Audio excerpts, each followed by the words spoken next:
Why? That's what we're talking about. These kind of games. It is what we're talking about, and we're already recording. So, Oh. hi, welcome back to Guff Stuff Weekly Podcast. I'm Guff. I'm Javen. What are we talking about today, Guff? We're talking about Heroes of Might and Magic Heroes franchise, or are we talking about? I think we're talking about games in that vein. Okay. Rattle a few off real quick. We have the one I'm familiar with for Heroes of Might and Magic is HOM 3. Yep. Yeah, I've played them all. From 1 to 7. And most of the DLC. I don't know if I played 6's DLC as much, just because 7 came out fairly quick. So yeah, I've played all the Heroes of Might and Magics. The other game that I'm gonna probably reference a lot is a game called Songs of Conquest. Okay. I know we've mentioned it a few times on the podcast. And that's what's known as a HOM clone, a Heroes of Might and Magic clone. Besides that tail. We got a kitten running around in the shop right now. He's going nuts. Yeah, so Songs of Conquest will reference. I will reference quite a bit, and then another one that I think both of us have some number of hours in, not a whole lot, but Heroes Hour. Oh yeah, Heroes Hour, which is I think more true to Heroes of Might and Magic on the overworld. Yeah, but not so much in the combat. Right. Yeah, the combat's quite a bit different than the Heroes of Might and Magic combat. Another one that kind of let off the whole genre years ago was a game called King's Bounty, and they actually still make games on that. So it's a little different, but it is definitely the one that started the genre back on Sega back in the day. Okay. So I guess let's go right into it. Let's talk about game development, release, significant milestones.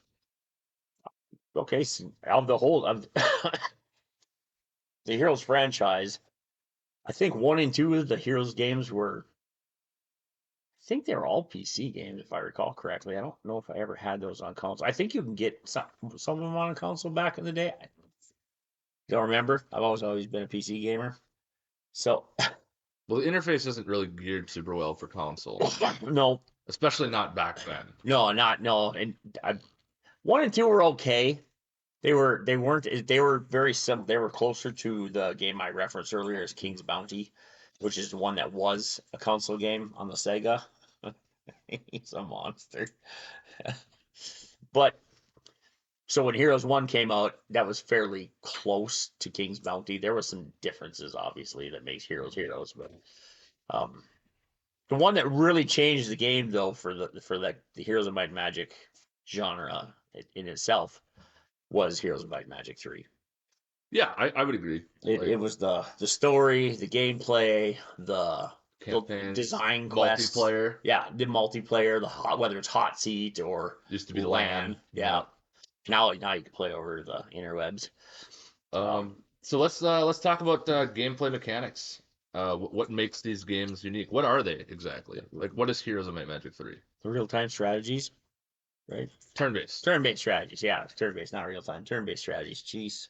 I think I've never played these before.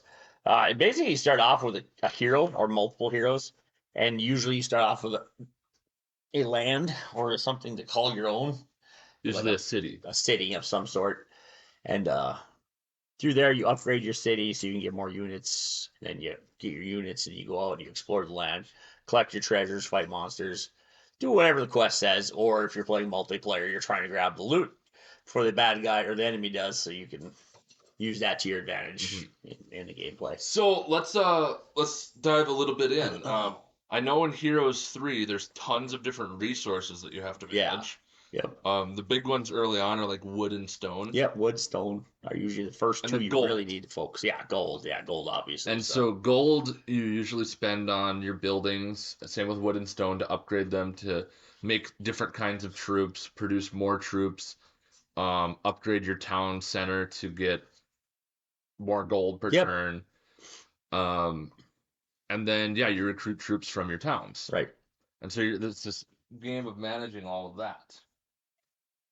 And then the other resource is basically minions. Yep.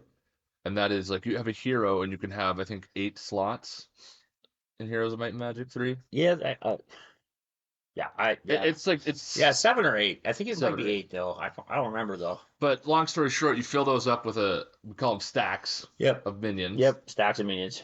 And then it could be anything from, if you're playing Necropolis, it'd be skeletons and Right, vampires all the way up to pikemen and Shadow Dragon. yeah, shadow dragons. And then if you're playing like Castle, it's pikemen, longbowmen, stuff like that. Well, I think they changed that. So I know one of the games, maybe it was one of the first ones, maybe they changed it from pikemen. It used to be just peasants. Some do have peasants, I think. Okay. I think there's a faction that has Okay. peasants. I know the knights or the medieval fantasy knights. Yeah. They were definitely started off as peasants at one point and they worked their way up.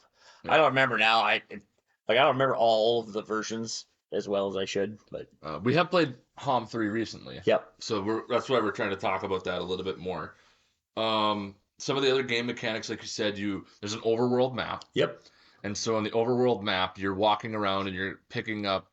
You have X amount of movement per turn, and you're picking up gold, wood, different buildings that give you extra income every turn. Yep.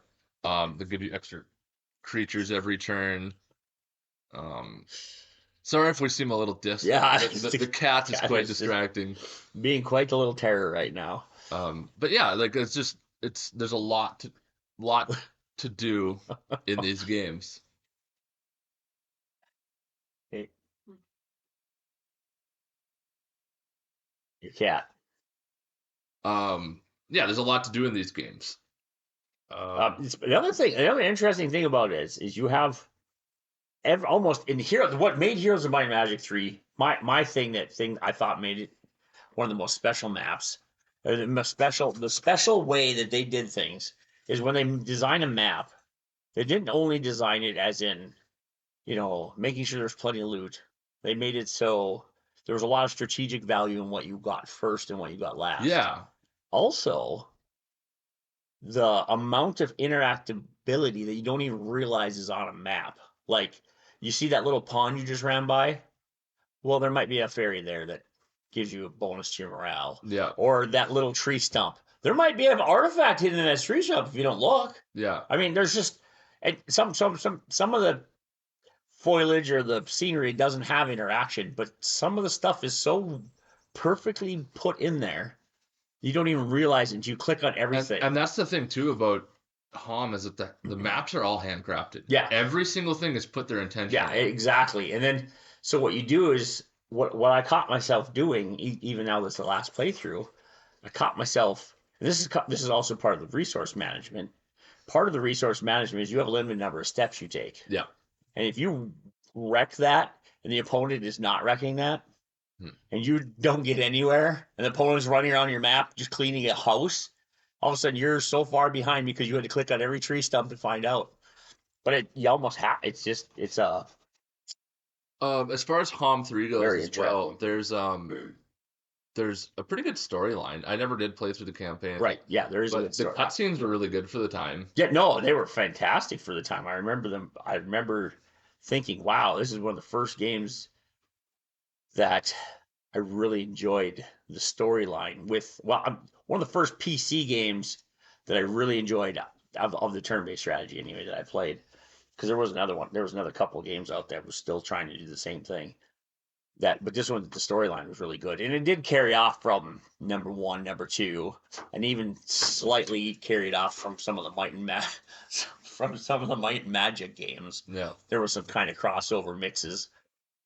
Might and Magic games were a first-person RPG, essentially, and I think they still make those today too. Yep, I think they're up to like 14 or something. Probably. Now. One other thing I would like to add. You have so many layers, and I keep mentioning this on this map, but we have the resources, we have the artifacts, we have the magic items, we have the enemies, we have the static monsters that appear, we have the hidden gems all over the map. That even today, like I said, I'm surprised that. Well, it's like the portals sometimes too. Yeah, there's portals. Then they have the super artifacts. Yes. So you're unlocking puzzle pieces to try and dig up. But digging up takes a whole day. Like Yeah. you waste the whole turn. You stop on the spot you want, you can't dig until the next Yeah, morning. and you better make damn sure Yeah. that's where it is. Otherwise, you're wasting like 3 days worth of Yep. time trying to get into this one spot. All right. So I think that's what makes Heroes of Might and Magic Let's talk about special. player experience a little bit. Yep. Uh, What was your first? What was your first RTS? first, Or turn based. Sorry, as far as like Hom 3, of any of them. Songs of Conquest. Songs of Actually, Conquest. I was a late bloomer. I'd say that would be a good place to start then for I, player experience. Huh? I came into the game genre quite late. Yep. I actually think I picked up Hom 3 because a buddy of mine played it, and then we just never played it. And then I picked up Heroes Hour, and I'm like, this is okay. Wasn't really digging it too much. Right. And then I picked up Songs of Conquest, and I just fell in love. Yep. And Songs of Conquest is basically the exact same game as Hom 3, with less factions and then more modern quality of life updates. Right. But yeah, so as far as player experiences, I mean, it's really fun because you start out, you just have this one hero in a town, and then you're walking around, grabbing all this loot, and then all of a sudden you see like monsters, and you're like, oh, and then you click on them, you go, and it goes from this overworld map that's really pretty, a lot of pixel graphics in Songs of Conquest, and it's just gorgeously done. Music's done. Right. I'll talk more about Songs of Conquest later. Right. I want to talk about Hom a little bit. So specifically with Hom, my first experience, I believe, was playing a multiplayer game with my buddy who had hundreds of hours in the game, and I randomed my faction, my civ. That's ballsy. And random artifact, random everything, just all random. I had no idea what I was doing, so I'm like, I'll just pick random. And I think I got, I think they're called Fortress. Yep, this one with orcs and no, maybe I don't remember, but it was the faction that has, you're gonna scream at at whatever you're listening to, be like, it's this. But it had gnolls and beholders and that could be Fortress. No, it wasn't.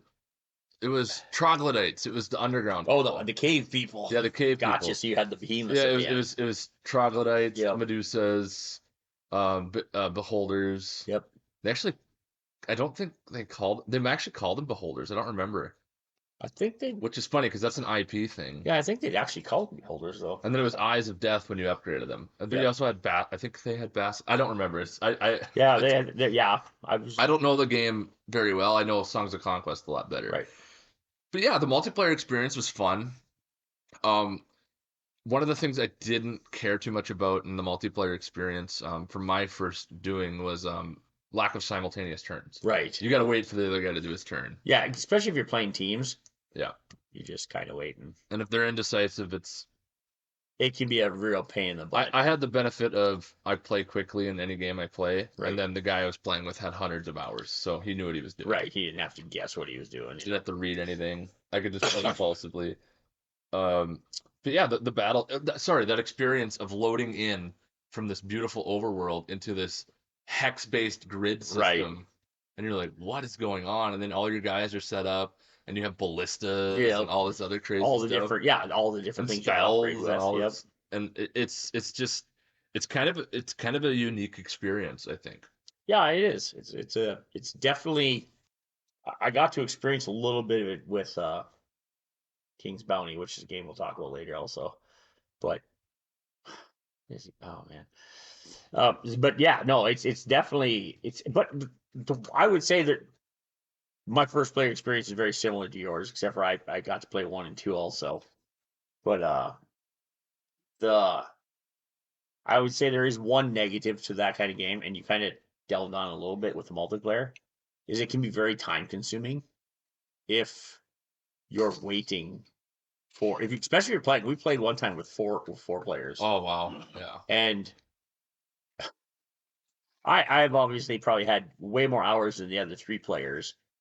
But when you start getting multiple heroes, say each of us have 3 or 4 heroes we're managing, and you're running 3 or 4 heroes around the map, it can take considerable amounts of time to make one full turn.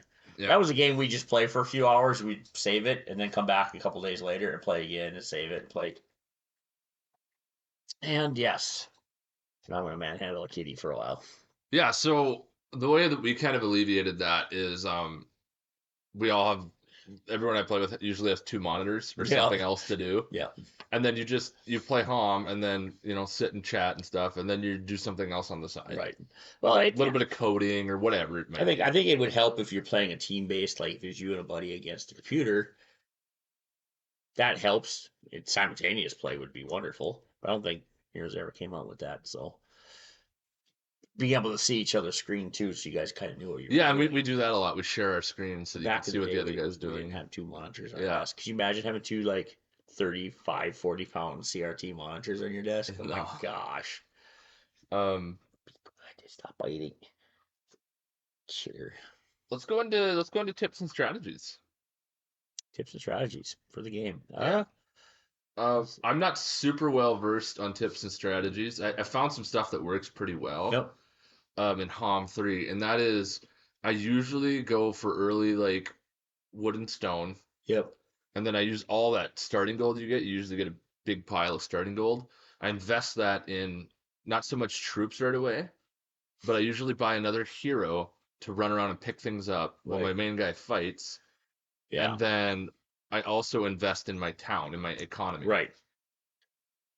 Yeah, after playing it again here now for a while, if you'd asked me a few weeks ago, I would never be able to tell you what I did. In fact, when I played with you, I probably played it completely off of what I normally would. And now that I've played it a little more, my first thing I always do is depending on the hero I play. That's a huge one too, Mhm.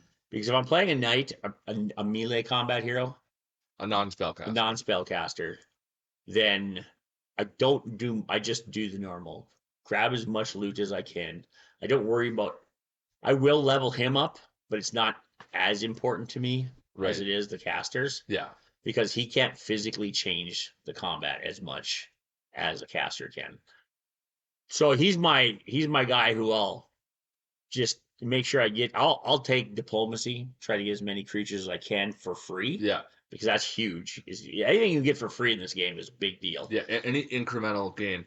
And on the flip side of that, not to interrupt you, but on Nope. the flip side of that, um, I've found that mitigating your losses is extraordinarily important on Yeah. the higher Oh yeah, difficulties. absolutely. Like you have 10 guys in a stack and you lose five, Oh, that's bad news. that's bad news Yeah. because you're dealing half damage now. They're gonna die twice as fast. Yep. And so there's a lot of strategies of like taking one guy, having a stack of one guy a bunch of times, Yep. and then aggroing the enemies into them, getting the enemies to attack them, and then your archers or your rangers, Yep. any ranged unit you have, you just plank down the enemy. Yeah, that's definitely something I would do if I was playing any real difficulty level. I would definitely I used to yeah, I tip to get a few like build your BC boys. I know like iron golems are one of them. Yep. They take huge amounts of damage. I'd split. Let's say if I had archers, I'd try to get even multiple factions with archers, Hmm. which in this game is a downfall because your morale goes down. But on the upside, you'll have 4 or 5 ranged guys. You run those. You buff those guys with spells, the golems, so they go first. Yep. You set them out in the middle of the field.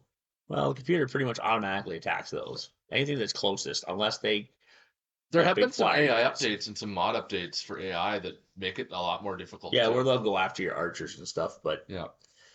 um, But yeah, as far as strategies goes, it's like mitigate your losses. It's basically Sun Tzu's Art of War, really. right, Like mitigate your losses, try to get as much incremental advantage as you can, right. and just rock and roll, and just eventually hit a critical mass and just start steamrolling everything. Well, hopefully, The other thing for strategies I've found is secure your area yes. before you leave, Keep it clean. because if you leave an opening for somebody to come in, they will. Oh yeah. And then all of a sudden you have someone in your back line running around, Yep. taking all of your resource nodes, Yep. and then you're screwed Yeah, as far I as like to income. strategically leave sometimes the monsters only if I know I don't need it. Like if I see a chest in the background or an artifact that I know what it is or a magic item, and I know that I don't have, say, a caster for that, I like to leave that there because every time a player comes through, or AI will come through, they'll try to get that. They literally And then they'll will, lose and troops. they'll lose troops off of that monster. And sometimes they even lose Yeah. because every 7 days the population will generate. That's a big thing we didn't talk about in Yeah, this yeah, game. yeah. Every 7 days your population's reset. Yeah, so you only And get to recruit troops at the start of each week. right. You get new troops. Yeah, yeah. Then you get new troop supply, and once you buy those off, then that's it. And then if you buy the building to get the troops, you usually get half right away. Right. So yeah, there's a lot of different content creators out there as well. Oh yeah, yeah. There's so many mods and so many But maps, as custom far as maps. like people that play the game at a high level, Oh yeah, there's tons of YouTube content I've found. there's actually a lot of people out there that play these games still. HOM 3 is still very popular. Well, it's kind of like StarCraft 1. Yeah, there's so many came people out, 30 years ago or whatever, 20 some years ago, and people still play it. and people still play the living crap out of it. Yeah. So yeah, no, there's still a pretty big crowd out there for it. I think we're gonna inject a new segment in here now. Let's talk a little bit about I want you to talk about King's Bounty a little bit. Yep. And then I'm gonna talk about Songs of Conquest. So like what are some of the differences in these games as opposed to like Heroes of Might and Magic? Well, King's Bounty, the old version, the new versions I have played, it was a while ago, but I don't remember all of it. But the old version of King's Bounty definitely was a console game, so everything was set up to be kind of streamlined as console. And there was very little customization to your hero. I don't think there was any actually. And then your armies, everything was static, so nothing really changed. So if you screwed up somewhere, it was pretty much just game over. Yeah. There was no, like, if you screw up in Heroes of Might and Magic 3, you can just wait a week, Get army back, and go back out and try your tactic. Well, in King's Bounty, there was no refresh. Right. At least not in that aspect. There was obviously set refreshes, but it wasn't like 7 days. You knew 7 days was coming. There was like events that would happen or whatever. And so the tactical battle was a lot more important than the overworld map. Yeah, I think so. I think it was definitely because you'd have your armies with huge. You could build up huge armies, but if you messed up, there was a very little chance you were coming back from it. Here in Heroes of Might and Magic 3 and other games, they've made it so it's a little more forgiving. But it's still the harder the difficulty goes up, the less forgiveness there is. Yes. So that was the big ones for me anyway. Songs of Conquest, I'll talk about a little bit. One of the main differences in Songs of Conquest is their simultaneous turns. So this is one of the ones that has like the quality of life updates and is like a modern version. Right. There's simultaneous turns in multiplayer. So that's really nice. If someone's fighting a battle, you can still be on the map doing stuff. That's interesting. Also, there's recruitment every day, not at the week. It's every single day you get. It's less troops than you would get. So it's kind of trickling effect. It's a trickling effect. So usually you're out gallivanting around, building up troops, and then you make a chain of guys to bring them to your main guy. Right. As far as things that are different, the spellcasting's a little different. Every single hero is a spellcaster in Songs of Conquest. We have songs too, don't they? Yeah, so in the campaign they have someone recorded a bunch of songs and they have like hand drawn art and stuff. It's a very pretty game, very gorgeous. You can usually pick it up on sale really cheap. Was it on a review that they said the songs were pretty important in the game? Yeah, the songs basically recap the story. Okay. After each campaign mission. Okay, that's and in the Arleon campaign, which is the starting campaign, the song at the end of it is an absolute banger. It's really good. Yeah, they did a good job with it. As far as spellcasting, so everybody can cast spells. Also, everybody has access to the same spells, kind of like HOM. Right. And then rather than being random spells, it's a set list, and then depending upon what unit you have in your army, they generate different types of essence. And if you get X amount of essence, you can cast this spell. Okay, gotcha. That's definitely different then. And then you also only start with, I believe, 3 troop slots. Okay. But you level up a lot quicker. And one of the things that's always available when you level up as a third option is the ability to take more troops. Okay. And I think you can get up to 10 troops total. And the other thing that's important is that the stack size is set. Okay. For every type of monster or minion. Right. So in Heroes of Might and Magic 3, you could have 500 skeletons in one stack. Which wouldn't be unusual if you were playing a necromancer. Exactly. You get those pretty In Songs of randomly. Conquest, their skeletons, the equivalent of stacks to 100, and that's it. I'd be sad. But it makes it kind of makes you have a secondary hero right. as a reinforcement army, but then you could also clear the map with them too. So it does make it so that you're not just doom stacking one guy and running around Right. and killing everything. You have to kind of play the map a little different. Right. Yeah. No, I get you on that one. It feels more strategic and more tactical in my mind on the overworld map. Right. And then the in-game map is basically exactly the same. Well, or the in-battle map. I know that we're speaking, but that would be a tip for a player is don't, even in Heroes of Might and Magic 3, you don't need a Doom stack. In fact, I recommend against it. And Doom stacking is loading all of your troops into one super powerful guy. I mean, sometimes when you're on a map, there's maps made for that. Mm-hmm. So there's very good choke points. That's fine. But on most maps, there's multiple. Like you said, somebody gets in your back and starts taking over all your crap. You have a secondary hero back there with 10 troops. What I end up doing is I end up taking I do end up with a quote unquote doom stack more or less, but it's not like all my troops. Right. I take my most powerful troops and my most powerful hero, and I use that to push into enemy territory. Right. Yep. And then I have usually a second hero with a sizable army that's in the mid tier for levels, and they're my rapid response force. Yep. If I see them coming towards me on the map, I move them to counter it. Right. Anyway, I just thought I'd point that out. I didn't mean to. No, it's good. That definitely is a trick. Don't. Doom stacking is fine in some scenarios, but pay attention to what you're doing because otherwise, especially on the bigger maps, ruin your life by doing that. On the bigger maps, you want more guys. Yeah, you want a few heroes that are pretty fight ready. Yeah, and the more loot you get, the less you have to worry about. Like you gather those chests, and like in Heroes 3, chests either give you money or XP. Now, for me, if I'm playing spellcasters, it's almost always XP. Yeah, because the spells. I don't need the money because the spells are. I can run with 10 diamond golems and completely annihilate your army of dragons with spells. Because I can just throw down huge amounts of elementals with conjuring, and then I can just nuke. Yeah, and that's actually kind of true in a lot of these games. Right. And the other thing that's interesting is when you get to a high enough level in Heroes of Might and Magic, I think you have access to a town portal spell. Yep. Where you can go straight home. You can teleport straight home.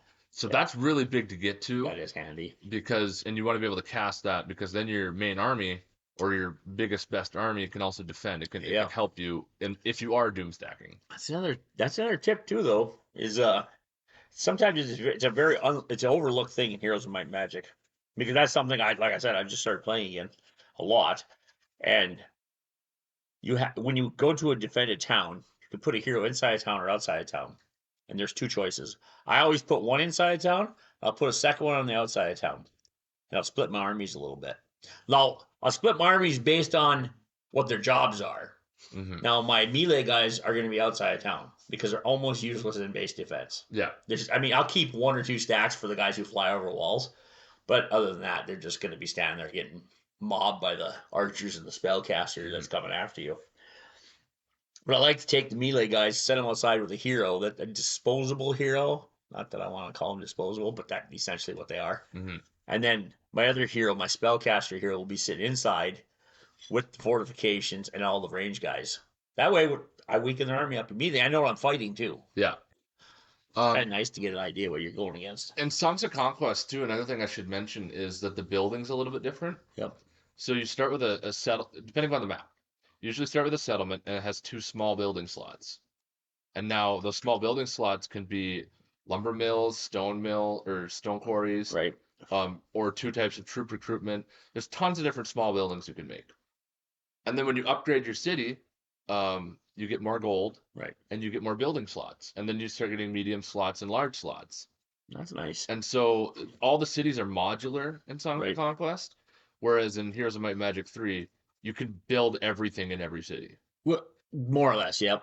So, yeah, but with the Heroes 3, each faction has their own unique buildings too. That's true, yeah. which in I don't know if Songs of Conquest they do, but Songs of no, Conquest has only 4 factions, right? and then basically all the buildings are more or less the same for each faction. Like you recruit this unit at this building, this Okay, unit at this that building. makes sense then. And then you have a research building. Are they this? Okay, in Songs of Conquest are they the same race? Like in Heroes 3, you have the under the cave dwellers, the Yeah. demons, the necros, So the Songs of Conquest has 4 factions. okay, There's like an undead faction. okay. So there's There's a frogman faction. There is a like almost like an Arabic okay, Egyptian kind of like almost like the wizards. In, no, no, they're actually like artificers. oh, They use a lot of muskets and cannons and stuff like that. oh, gotcha, nice. And then the starter faction, Arleon, is basically castle mixed with fey creatures. Okay, So, and then the other thing is you cannot, there's no way to get um like Barony of Loth troops right, in Arleon okay, and vice versa. You can only get the troops that your faction has access to. So the balance of Songs of Conquest is actually really good, in my right, opinion, because you can't just get 4 different types of archers.